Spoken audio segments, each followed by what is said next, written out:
Many of you who are familiar with national TV personality and fitness guru Lauren Brenner.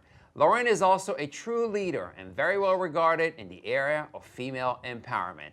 Lauren, it is an honor to have you co-host the show with me today. How are you, my dear? I always love being here with you, Unplugged. We talk about our aspirations to inspire. Absolutely. And you're looking good as always, of course. my Thank man. you. So you look smashing. Thank you, darling. Thank you. Darling. So everything okay? Everything's great. We're doing a lot of women empowerment workshops. Okay. Truly working with these girls. Right. I think our teenage girls need guidance right now. Okay. And I'm hoping to inspire. I'm hoping to I inspire know you them. will. I'm sure. I'm very It's a confident journey. you will. Joining us now is the Director of Reproductive Medicine and Egg Freezing at Lenox Hill Hospital, Dr. Tomer Singer. Dr. Singer, how Hi. are you? Everything is good. Thank you for having me. Right? I'm gonna get all teary-eyed and sappy on us, but Wow. because of you, I have my dream. He's a miracle, Right. And other than being brilliant, the difference with him is there's empathy, There's empathy, right? and Thank Wow. I'm honored to be next to you. So let's talk. Let's talk about freezing eggs. When I was looking to do this about 10 years ago, the success rate of not having the eggs being fertilized was not that high. That's correct. So I think in the last several years there's been a huge advancement in medicine. What is the success rate now if the eggs are not fertilized? So that's exactly right. About a decade ago, if you went to see a reproductive endocrinologist or your OBGYN, Right. he would recommend either get pregnant or freeze embryos with your partner, or if you didn't have a partner, choose a donor sperm, which clearly a lot of women were not ready for. Correct. About 6-7 years ago, in 2012, the American Society of Reproductive Medicine Right. released the notion that now egg freezing is here and it's here to stay. The freezing and the thawing of the eggs is very successful. About 90 to 95% of eggs will survive the freezing. 90 to Wow. 90, That's really? a Very high percentage. impressive. Wow. So isn't this fair to say that egg freezing could be the social and cultural reform that's going to liberate our girls? It's going to give them a chance to have Yeah, autonomy, of course, to have. that, right. Listen, how many people at 25 years old actually know what they want to do or who they are? Very Right? few. I agree. Right. So girls are we're having this biological clock ticking, the pressure to Right. get married. Of course, of course. They have to get married at 26, have their Right. first Family child at matters 28. already. Exactly. And then you hate the husband. Right. That's You true. wake up, That's true too. you're 35 years old, you have 3 kids, you're Right, like, now what do I right. do with my now life? What do I do with that? So the way I look at it, egg freezing is really the empowering tool for young women, whether they're single with a partner. what is there? Wouldn't you feel that parents then should encourage their daughters to find out, get the information, like we get a pap smear. So Right, girls right, go, right. you don't get a pap No, smear, well, but no. we go get a pap smear. It's a regular thing we have to do. That's when we should be asking these questions. Of course. Right? 100%. I think it's the duty of the parents, the duty Yes. of the physician in the community. Educate. Right. Educate the patient, just like you're talking about vaccination and safe sex and HPV vaccine. Yes. Egg Right. freezing should be on the table. It's not a shame to freeze eggs because you're single at 25 or Do 30. you do it for your children, for your daughters? Would you? No question. So Lauren knows I have two Lauren, two girls. daughters. You have 2 girls. Okay. Yeah, and Right, they're so- 8 and 7, and their 30th birthday gift Right. will be for me to freeze their eggs, so I can make sure I'm going to be a grandparent. Thank you so much for being here. A great you for topic to having talk me. about. All right. Perfect. Always Thank love you. being with you. Okay, guys. Welcome back. Our children will never know a world without social media. There'll be no learning curve for Instagram, Twitter, and Snapchat for this generation. Most kids will have every single media outlet mastered before even entering high school. Joining us today to talk about social media and the American teenager is clinical psychologist and social worker Dr. Brenda Joy Fisher. Dr. Fisher. Hello. How are Hello. you? Very good and glad to be here. We are Thanks for so being glad here. you are here, and I think we need you here. We need you here. We've got a lot of questions to ask you. I'm happy. Go ahead. Social media. I mean, it's taken the world, it's taken Storm. over the world. Yeah, absolutely. But adults, at least they have a sense of identity, or hopefully. I mean, we know some adults that don't, but that's a different story, different topic. Right. But how is this social media impacting teenage girls? You see them every day in your office. That's right. How is Okay. that impacting self, their self-esteem, or what Right. they even know about self-esteem? Right. Okay, so let me first let you know that research has shown that when teenagers are following Instagram, the dopamine in their brain increases. Okay. And that is what increases pleasure and impulsivity. So right out of the park, Right. you have teenagers wanting instant gratification. Lauren, like a drug. I was gonna They say, like it's like a equate it drug to addict. Like a cocaine. drug, yeah. They want 100%. more. Teenagers are at a war for attention. Doesn't matter. Negative or positive, they Doesn't just matter. want the Doesn't matter. attention. They just want it. And Instagram, Facebook, Snapchat, Twitter and all that. Twitter, give it to them all. Right. So they don't know how to communicate with, they don't know real communication. There's a big difference between reality and perception. Sure. And do you believe that perception is more important? Relationships today are based on text messages, emojis, Instagrams. I asked a girl yesterday, how are you keeping in touch with your boyfriend that's in college? Right. We Instagram, They we don't speak. text. Right. Speaking, they don't pick up the phone. They're in their room in their pajamas, under their covers, taking pictures and showing pictures of them being glamorous. Right. It's not real It's not time. real. Right. And scarier, Lauren, is that their friends, their cohort are watching and saying, I want to be them. FOMO, the God. fear of missing Right, out, the so fear they of want missing to. out, right? So I it's want to gonna- go there. Right. The sad thing to me is that what they think is showing confidence. Right. And you think it's narcissistic. Listen, if we I was walked just about to around, say that, right. It's not it's narcissism, insecurity. It's nothingness. Right. It's insecurity. It's blankness. But wait a second, it starts with their moms. I mean, Araldo, I don't know, With you the must family, see. absolutely. You're out to Yeah, dinner, of you course. see 35 to 55, 65-year-old women taking selfies. So what do you expect your teenage daughter They're to gonna- do? Right? Teenagers say to me all the time, but my mom, my dad do it. And I say to parents, psychologists used to say, shut off the TV while you're eating dinner. Talk Right. to your children. Today, put Put your down phone your down. phone. Right. Lead by example and put your phone down. Be present. Kids learn by watching and seeing. What you say means nothing unless it's what you do. So if you want your child to grow up being present, you must be present. Of course. You know, That's the biggest key right Yes, there. yes, We yeah. are not as a society That's true. present. Right. You know- So you go out to dinner? I'm sorry. You're talking to a phone. You're I mean, talking that, to a that's phone. what you're doing. How can about you if be you're on- out to dinner? That's right. This person has a phone, that Right, person has a right, phone. right. If you're not a brain surgeon, Right. a heart surgeon, or Even they shut off their phones. Right? everyone thinks there's something better is going on. Scary is- Be present. Hey, guys.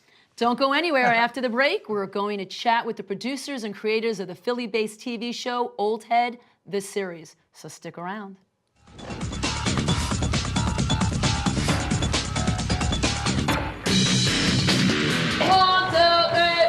My name is Lauren Brenner. I am the owner, founder of Pure Power Bootcamp. This is a military-style fitness facility. We specialize in getting people to overcome obstacles, both physically and mentally. Our most popular program is called the Tour of Duty. It's 4 times a week for 6 weeks. Everyone gets personal guarantee by me. If you do not improve your fitness level, I train you free of charge, indefinitely until you do.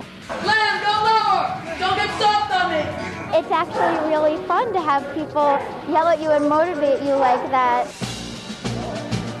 After spending almost 6 years as a Wall Street trader, the former Syracuse University tennis player swapped her high heels for combat boots. After 9/11, I really wanted to make a difference in society. I wanted to figure out a place that when you walk in, there's accountability, there's respect. In 2003, Brenner brought Fort Knox to the Big Apple, literally. The nation's only indoor obstacle course mirrors the Army's confidence course at Kentucky's military base. To add to the authenticity, Brenner enlisted former Marines to help her whip clients into shape. The crazy thing to me is I'm considered the toughest. So I have real Marines that they're like, oh, he's a soft, he's the nicest guy in the world, and I'm the crazy one. With 715 recruits this year, Pure Power Bootcamp's success has thrown Brenner into the spotlight.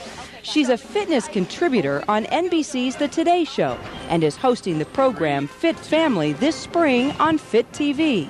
Future plans for Pure Power Bootcamp include new programs and franchising throughout the country. This is blood, sweat, and tears in this place. And whether I own 100 of them, this is still going to be home. Burn fat, shed inches. Ladies, say goodbye to cellulite. Power it up, burn that fat. Do you want to look better, feel better, and slow down the aging process? Then put your power jumpers on, jump, and smile. I'm Lauren Brenner. Fitness is my life. If you want to transform the way you look and feel, buy a pair of power jumpers. It's for everyone, the beginner to the elite athlete. You power jump your way to fitness. Power jump your way to fun. Power jump your way to better health. You want to get a better booty? then put your power jumpers on. Jump and smile. I'm Lauren Brenner, and I'm the founder and owner of Pure Power Bootcamp. Pure Power Bootcamp is the only indoor obstacle conference course in the nation. It works because we get results. I have a 94% return rate. I was a trader on the floor of the New York Stock Exchange for about 6.5, 7 years. Traded in my high heels for a pair of fatigues. It's been an insane, psychotic roller coaster ride. People think that, oh, it was just, it was great. You left Wall Street. I was rolling in cash. That's not what happened. I'm out of here. We're done. Done. You. Okay. Finito. But here's the tough part, though. You were living paycheck to paycheck. Right. You had no choice. You were so miserable you had to leave. You had to say, I don't care. I'm going all in. I'm leaving. Right. So how'd you live? Odd jobs. I mean, here I had 5 licenses on Wall Street. I had a license for real estate. And I'm like, okay, now what am I going to do? I really had no idea. I ended up cocktail waitressing. I was fitness modeling. I was bartending. I was a manager of a gym. And then I knew a lot of people. This is the difference. You know who your friends are when things are down. You cash in your 401. Cash in 401, stocks, everything. You're bust. Done. And you have a kind of your 30th birthday. You have a moment. I realized, okay, I was put on this earth to do something. I want to give. I want to make an impact on people's lives, but I want to make money doing it. But I want to enjoy what I'm doing. And I thought, all right, let me think. The 3 things I love to do. Sports. I was a Division I athlete, and I was an athlete my whole life. Sports, entertainment. I always wanted to be like a movie star. Right. Can you tell? Sports, entertainment, and business. Let me combine my 3 passions, and let's do something with it. While I was cocktail waitressing and running managing a gym, I was also testing for the FBI. I have like ADD. I wasn't sure. A little bit, yeah. A little unfocused at the moment, right. And I realized, you know what? I don't want to work for the government. Not that government's not that's a problem here, but I didn't want to work for the government. I really wanted to go through boot camp. Why? I just thought it was cool. And I thought, you know what? If I wanted to go through boot camp, I'm sure there's other people that want to do it. And I think right after 9/11, people, and especially New Yorkers, needed a place to feel that they're part of something. Yeah. So you get the idea for this boot camp training thing, but you have no money. No money. You have no. So how do you get this thing going? I locked myself in my room for my apartment for 2 weeks and wrote a business plan.